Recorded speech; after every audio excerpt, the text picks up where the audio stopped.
नमस्कार। डायरी लिखना ये सिर्फ पन्नों पर शब्द उतारना नहीं है। नहीं, ये तो खुद से बात करने और अपनी यादों को हमेशा हमेशा के लिए सहेजने की एक बहुत ही खूबसूरत कला है। तो चलिए आज इसी कला की दुनिया में उतरते हैं। जरा सोचिए, एक बंद डायरी, इसे देखकर मन में क्या ख्याल आता है ना? कि भाई इन पन्नों में ना न जाने कितनी अनकही कहानियां होंगी, कितने गहरे राज, कितनी खिलखिलाती हुई खुशियां और कितने ही खामोश आंसू छुपे होंगे। ये सिर्फ कागज नहीं है, ये किसी की जिंदगी का एक जीता जागता हिस्सा है। तो सबसे पहले ये समझते हैं कि एक डायरी आखिर है क्या। ये एक नोटबुक से कहीं कहीं ज्यादा है। ये एक सबसे निजी, सबसे अपना दस्तावेज है। असल में डायरी वो आईना है जिसमें हमारी वो सच्चाइयां दिखती हैं जिन्हें हम शायद दुनिया से छिपाते हैं। ये एक ऐसी आज़ाद जगह है जहां कोई जजमेंट नहीं होता, कोई रोक टोक नहीं, सिर्फ हम होते हैं और हमारे शब्द। गेल हैमिल्टन ने क्या खूब कहा है, किताबें वो तो दुनिया के लिए होती हैं, लेकिन एक डायरी वो सिर्फ हमारी होती है। हमारी निजी संपत्ति, हमारी अपनी दुनिया, और यही तो इसकी सबसे बड़ी ताकत है। अच्छा, हम डायरी लिखते क्यों हैं? शायद सबसे बड़ा कारण ये है कि हम भूलना नहीं चाहते। एक डायरी हमारी यादों की हिफाजत करती है। सोचकर देखिए, हमारी आज की जिंदगी कितनी तेज रफ्तार है ना? हर दिन इतनी घटनाएं, इतनी सारी मुलाकातें कि कई बार हम सबसे जरूरी और दिल के करीब की बातें भी याद नहीं रख पाते। सब कुछ धुंधला सा हो जाता है।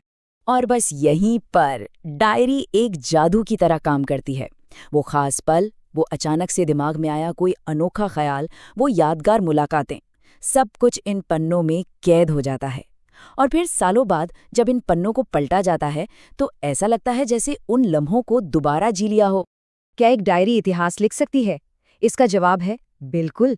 ये एक इंसान की नज़रों से उस पूरे दौर का इतिहास बन जाती है।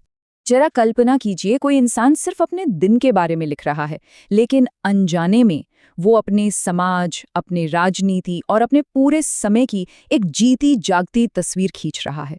उसकी आंखों से हम एक पूरे युग को महसूस कर सकते हैं। इसका सबसे शक्तिशाली और शायद दिल को छू लेने वाला उदाहरण है एनी फ्रैंक की डायरी। एक छोटी सी बच्ची ने डर के साए में जो लिखा, वो नाजी अत्याचारों का सबसे बड़ा, सबसे सच्चा सबूत बन गया।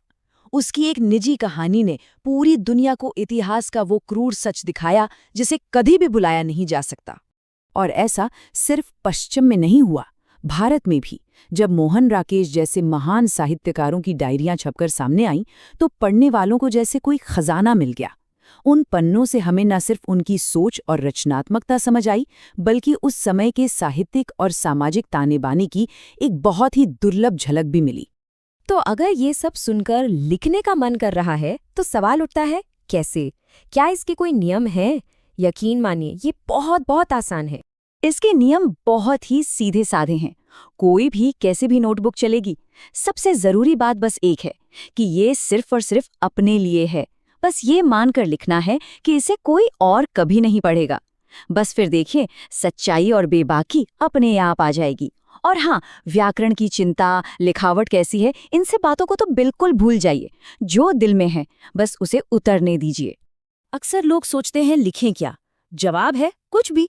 किसी दोस्त से झगड़ा हुआ, अपना गुस्सा और दुख कागज पर उतार दीजिए।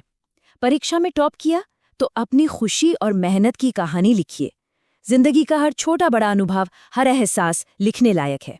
और आखिर में डायरी की सबसे खूबसूरत भूमिका पर आते हैं। ये सिर्फ एक किताब नहीं है, ये एक सबसे अच्छी दोस्त बन सकती है। ये बिल्कुल सच है। डायरी लिखना मतलब खुद से दोस्ती करना।